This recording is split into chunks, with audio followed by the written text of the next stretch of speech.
Hi everyone, how are you all doing out there today? Thank you so much for tuning in to another episode of Let's Be Honest. Today, we're going to talk about them. You know, them. The reviewer. It might even be you. Do you play nice? Or are you a bit of a bastard? So do we love them or do we hate them? And is it true? Is all publicity good publicity? My answer to that? No, it's total bollocks. Let's talk about it, shall we? Welcome to Let's Be Honest.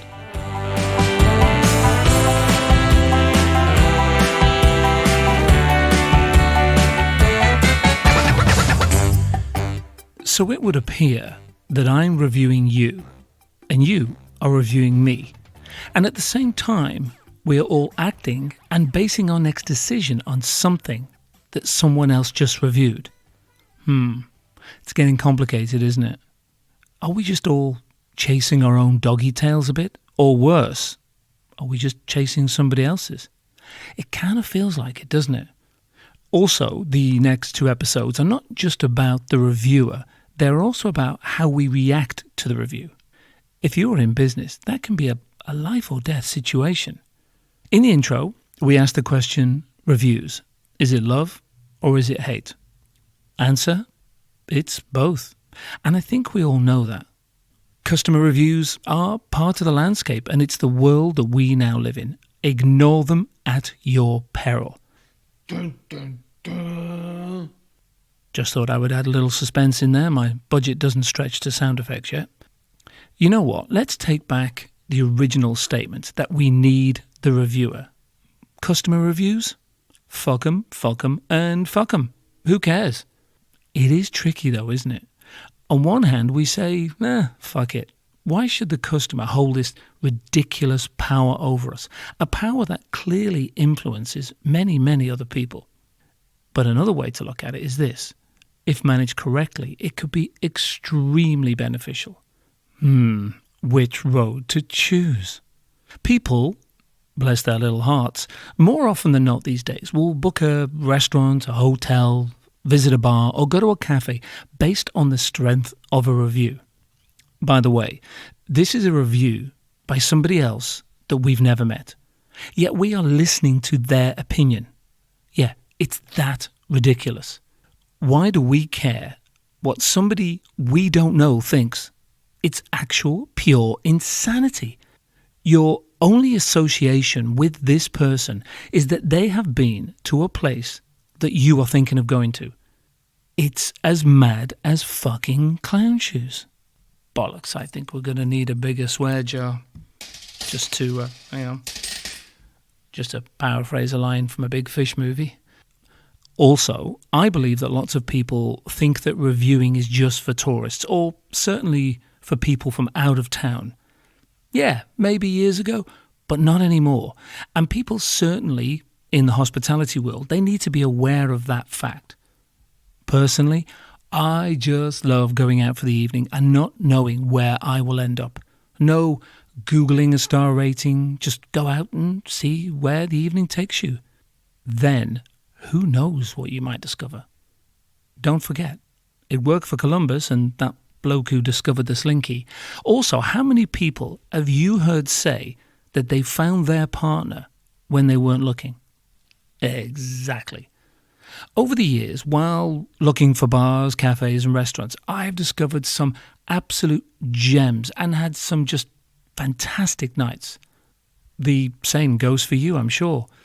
Downside being that some nights were so fantastic that I couldn't remember where the venue was the next day. Oops.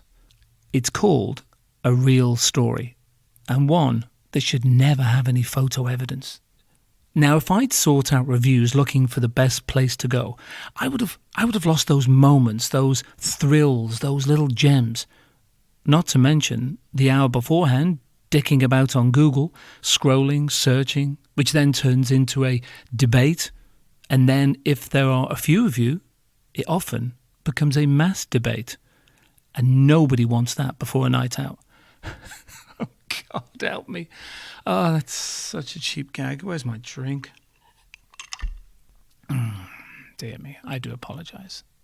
Also, while we were all arsing about with Google, that's 2 more drinks you and I could have had. Exactly. And you can't argue with maths.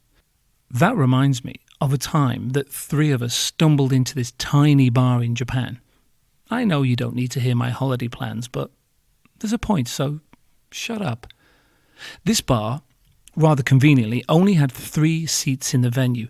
Now, those 3 seats were by the bar, and when you entered the venue, the door actually hit the back of one of those seats.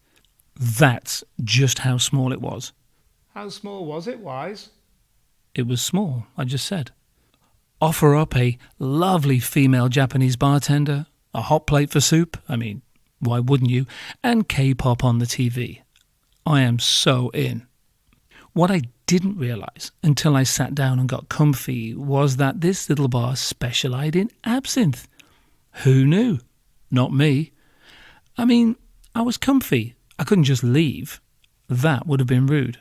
And as we all know, nobody is rude in Japan. All right then, here we go. We're going to that place. All I remember was leaving when it was light outside, drinking or snorting absinthe, not sure which, and the bartender letting us play whatever we wanted on the music TV. I recall a subtle mix of Eurovision, Wham, and David Hasselhoff's Get In My Car. I defy you to tell me that's not a good time.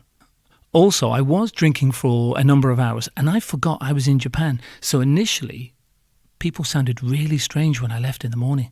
I thought, fuck, everybody was drunk. Then I realised it was me that was drunk. Where the fuck was I going with that? Oh shit, that's another $1. Oh yeah, I know. I was trying to convey that was one of the best nights I've had, and it had nothing to do with a review or research. Look, I can't really back up my own statement 100% because when you are confronted with, let's say, a special occasion like a birthday or an anniversary, you can't take the risk of getting it wrong. Just imagine saying to your wife or partner, if I was being particularly modern, for your anniversary when she or they asks, "Where are we going tonight, darling?" "Well, I thought we would just go out, take a walk, see what happens. Let's see where the evening takes us." Yeah, good luck with that one, everybody.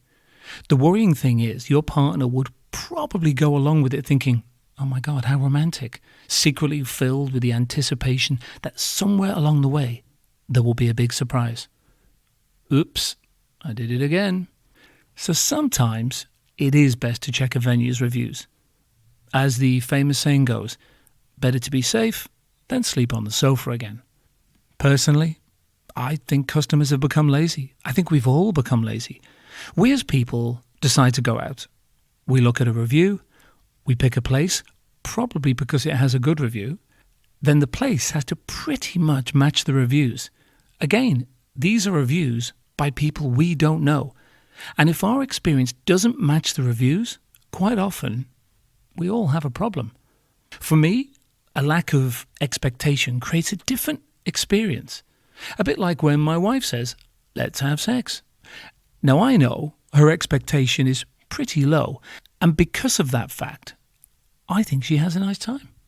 Everybody wins. Am I right? You're not wrong. So, expectations are pretty low. You stumble across a bar, and if it's not quite right, then fuck it. It is what it is. You can't say, "Well, that's not what I expected," because you didn't really have any expectations in the first place, did you? There wasn't a bunch of 5-star reviews hanging over the door. I don't know, maybe it's a guy thing to a degree. I think reviews have made it easier for dudes. Have you ever had the "where do you want to go tonight" conversation with your partner? If you go by a review and it's wrong, it's not really your fault, is it? When my wife says to me, "Where would you like to go?" and I say, "I really don't mind," that's actually what I mean. I don't mind. However, when she says that she doesn't mind, it doesn't mean that at all. What does it mean? I have no idea. There are so many moving parts. So the best thing to do, I think, most of the time, no reviewing. Agree on that together, then take the blame and the wins together. It's kind of good for a relationship as well. Let's face it, we check reviews for everything. There is fuck all spontaneity these days. I would also like to offer up a rather daft yet relevant example before I get into the meat of it, just to prove a point. You know what I'm like. Just relax, take it easy, put your feet up. Someone suggests a movie. Boom. We are straight on to Rotten Tomatoes. And if it's above, let's say, 70%, we'll go, yeah, we will, let's give that a go. If not, we might say, oh, look, the audience score is only 65%. Maybe we should pass on this. Why? Why do we do that? What is wrong with us?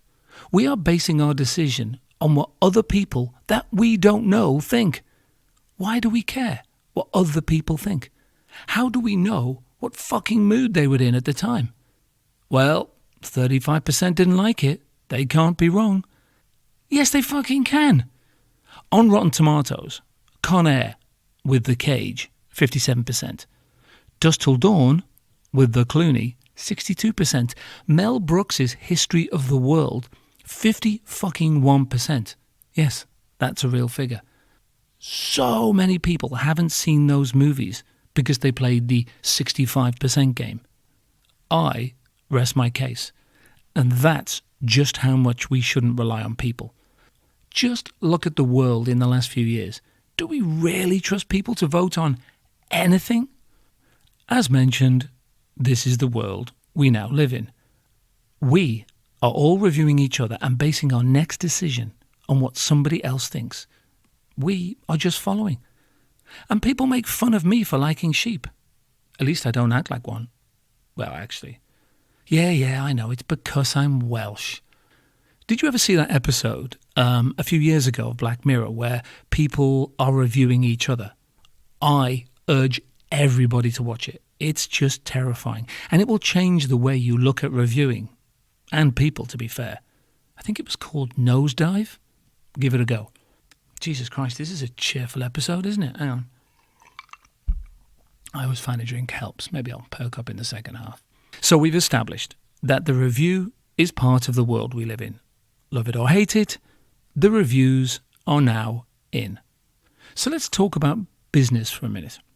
So if the subject of reviews are not monitored and dealt with carefully, often with a degree of skill and tact, they can make or break a business, especially if you are a new business. Would you say that was a fair point? If you don't need them or you don't think you do, then that is totally your prerogative, and I'm kind of with you.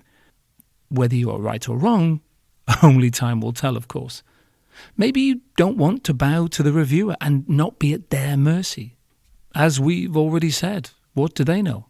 Fuck 'em, as the French say. That wasn't swearing. That was French. To be perfectly honest, I was exactly the same when I started my last business. I thought, I've been in hospitality forever.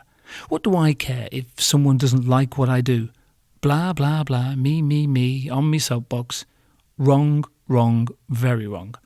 I gave in because I had to. Now, I'm a bit old school when it comes to the whole subject of reviewing, mainly because I didn't trust it. And when I say it, I of course mean people. For me, and for some of you will be the same on this, let's just say I'm in a good old-fashioned punch-up. I like a fair fight with fists. Now, I don't really feel that social media and reviewers fight fair. These days, that's the problem. Reviewers often bring guns to a fistfight, and that's when it gets messy. People don't review, debate, or argue fairly. Mainly, again, as we all know, because they're faceless and they can hide. Historically, if someone wrote reviews saying that me, my product, or my staff were a bit shit, there is every chance that I would have fired back saying something derogatory about things their mother used to do in a former profession if you gave her a biscuit. You get my drift? Hey, I never said I was grown up. So very quickly, under the guidance and filter that is called a wife, I realised that the whole reviewing process could massively be used to our advantage. And besides, if I carried on the way I was going with my current approach, I could harm the business and my own health. Something to remember for everybody. Just like in the show Black Mirror, it can consume you. It was kind of making me angry. A lot. Just on the subject of anger for a second, at the time it was genuine annoyance and real anger from me. I was pissed, man. I'd sunk my heart, soul, and a ton of cash into my last venture. And like pretty much all new ventures, it's tough as hell at the start. Then all of a sudden, and out of nowhere, pops some little arsewipe of an 18-year-old giving me a 1-star review suggesting that I don't know how to make a martini. Yourself, go, and fuck. Ooh, that's worth $1 of anybody's money, I say. I'm sorry, swearing again. Look, I think my problem is, I was listening to Bill Burr podcast last night, and I think that's my problem. If I've been listening to Bill, I swear a lot. If it's Chappelle, I'm kind of, nothing really matters, and I'm a bit mellow, without the funny cigarettes. And if I listen to Stephen Fry, I just end up sounding like an extra from Downton Abbey. What? Cream tea? I'm just saying that you can tell from the night before what I've been listening to by my tonage. Tonage. Is that a word? That doesn't sound right. Anyway, back to my little 18-year-old and his critiquing of my martini skills. You can imagine my rage. Come on. You'd be the same as a new business owner or even a manager. Now, where I am fully aware that age is no guarantee of quality, I also know how to make a good martini while I'm still sleeping. For the record, I remember the evening of the review and the 18-year-old customer in question. I think it was a Wednesday, so he'd probably finished his homework. That's why he was allowed to come out and play with his friends. I can even see his little face now as he took his first sip. And I do mean his first sip. Clearly, never having drank one before, but with clear aspirations of becoming a secret agent. I flew at this thing. My reply to this review was vicious, virtually suggesting that this kid come down and that we, as sort of grown-ups, have a more detailed chat, if you know what I'm saying. I know, not very grown-up again. Turns out, he was part of a local reviewing group. Oops. I did it again. That's a tad inconvenient, I thought. Before you know it, he and all his little playgroup friends started to review me. Even if they hadn't been there. Well, they hadn't been there. Long story short, it took quite the effort to mop up my own piss on this one. But I did. Humble pie is also a dish you get used to. Yum. Just on the subject of the unfair fight with reviews, I came across Miriam Margolis's audiobook yesterday because I quite like her. And one of the reviews on the book read, and I quote, I was never a fan of her, but I thought I'd give it a go. It was a terrible decision. 1 star. End of quote. Fuck off, you twat. This was a 15-hour audiobook. Who does 15 hours of something, anything, that you don't have to do? And at the end of the process, just to say it was shit. Especially when you go into it hoping and thinking it's going to be shit. What did you prove? And to who? It was a waste of your time. And you are a time-wasting tit. As I say, it's all insanity. Sorry about that little moan. It's just funny that somebody else said to me the other day, they said I complain a lot about people. I went, well, yeah, I complain about the weather, but it doesn't mean to say I don't want any, does it? Fucking hell, hang on. I'm going on a bit on this one. I'm going off on tangent more than normal. So to you, the supervisor, manager, owner, or anybody in charge of replying to reviews, be careful. If you are replying to a numbnuts like this little 18-year-old, take your time and think before you type. Like the old infomercial, think before you drink, before you drive. So to you, think before you type, before you make an absolute arse of yourself and potentially put yourself or your business in a hole that you can't get out of. Granted, my version is not as catchy, but you get the message. If you are important enough to have a desk, put a big sign on that desk saying, think before you type. May sound silly, but it may just take one negative review that you react to that sinks your business or gets you fired. I say this because I hope that you realize that the person that wrote the review is just sitting there nonchalantly with their fishing rod in hand, just waiting for you to bite. That's all they want. It makes their fucking day.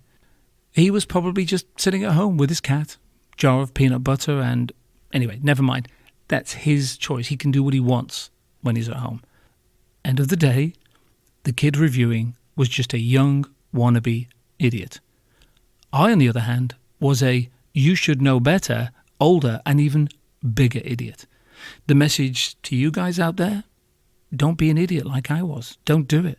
Don't get involved. It's a total waste of your arsing time. They are pushing your buttons and they love it, whoever they are. You own or manage a business. You have an important job. Most of these people hiding behind the reviews just own a pair of fucking pants.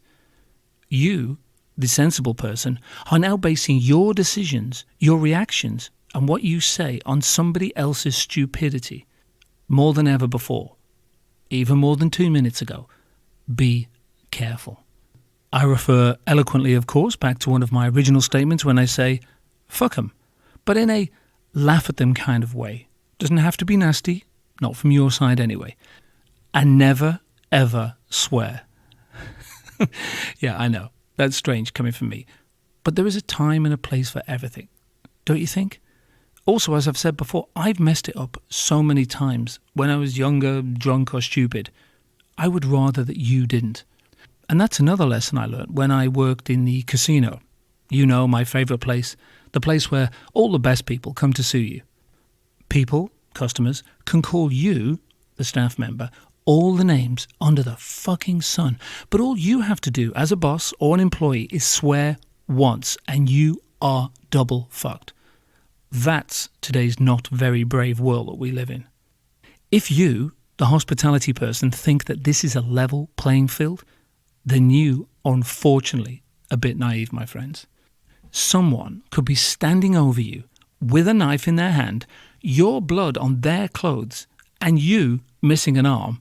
But if you call them a wanker as you fall to the floor in a pool of your own blood, it means that you probably provoked them and have caused them serious psychological harm.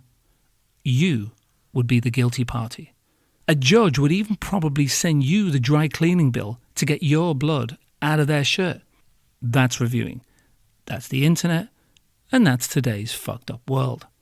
So I discovered pretty quickly, if you can laugh at yourself, it makes the process a lot easier. Remember the episode, How to Save a Life? The magic word, comedy, remember all that? Hey, I get it. I know, it's hard. When you are working 16, 17-hour days and you don't know if you're going to make it past your opening 6 months. Or maybe your existing long-term venue is faltering. It's tough to swallow shit like this, man. As we touched on earlier, never reply straight away to a poor review. That is potentially a very, very bad idea. And never ever reply when you've had a beer, because you will potentially say something very, very stupid. Did I ever do that? Of course not. That'd be immature. And besides, I don't drink. Cheers. Try this. Reply to a review in the morning or when you get to the venue. As in, make it your first task. Chances are you haven't had a drink. I did say chances. Also, for many other reasons, never do it at the end of your shift. Another top tip going forward is go into every reply with the mindset of progress, not to win a victory and not to score points. What I mean by that is ask yourself, what do you want the outcome to be? Let's say it again in the hope that you realize the importance of that statement. What do you want the outcome to be? As mentioned, think before you type, especially if it's a bad review. Do you want to put the person down or perhaps in their place? Or do you want them to come back, even if they are wrong in their assessment of you or the venue? Remember, if you don't want the customer back after a poor review, you are never replying to the person who wrote the poor review anyway. I know, some of you already know that, it's pretty darn obvious, but I still witness a lot of incredibly bad replies to reviews. So clearly, some people don't know, or perhaps they just don't care. That is a possibility, is it not? You will have also figured out by now that I am a man of many words, and I possibly will use 60 where 10 will do. But I like to explain things properly. And also, being 57 years old at the time of writing this, many things piss me off, as they will you when you get to my age. Why?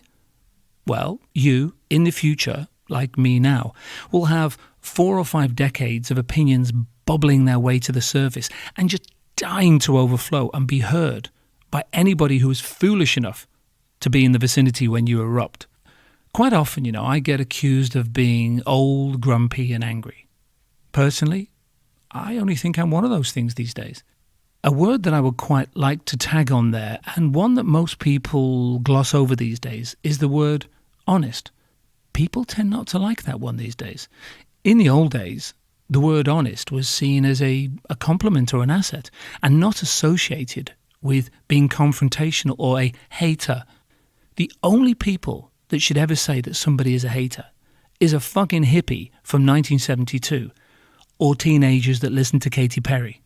Whoa. Let it go, Wise. Have a drink. Chill out, baby. Chill out.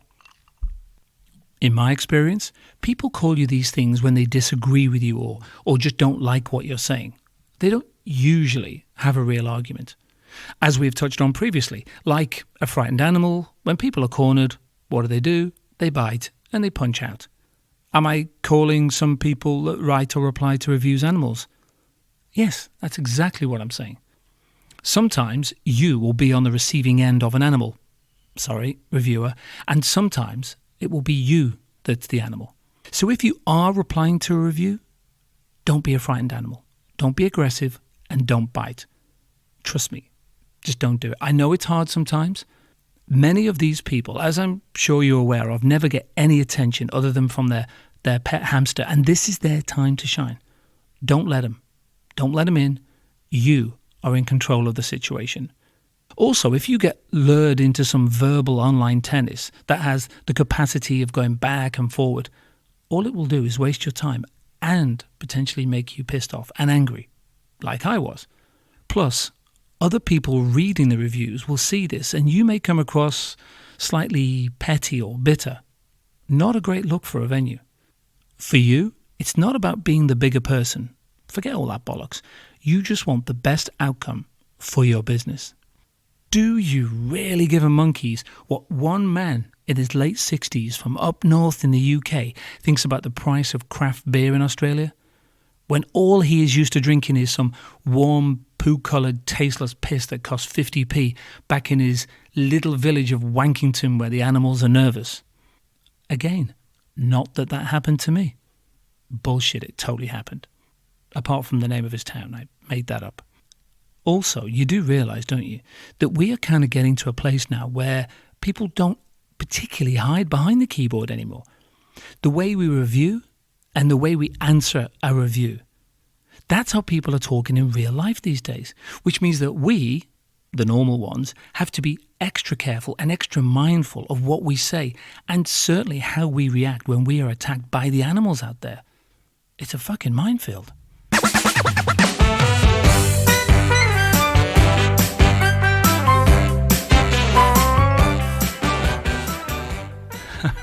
Oh my God, I really didn't get very far in that episode, did I?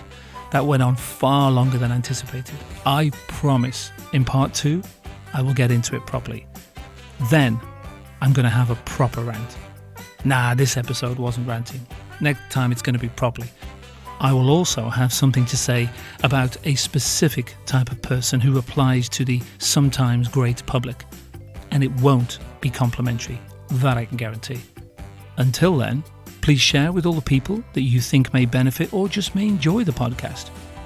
Your mission, should you choose to accept it, just go out and see where the evening takes you. It may not be perfect, but I bet you'll get a great story out of it. To the uneducated or very young, stories are usually undocumented events, without pictures of course, good and bad, that happen to you, and then are often recounted and slightly embellished upon later in life with a somewhat satisfied smile on your face. Chat at wiseoldman.club. Wow, I sound like a shite DJ.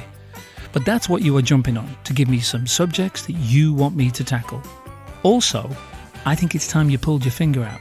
Got some reviews on the board, told a bunch of people that this is the best thing ever. I'm just saying, it will be nice. Lovely people, I really, really appreciate you listening. See you next time, and stay wise.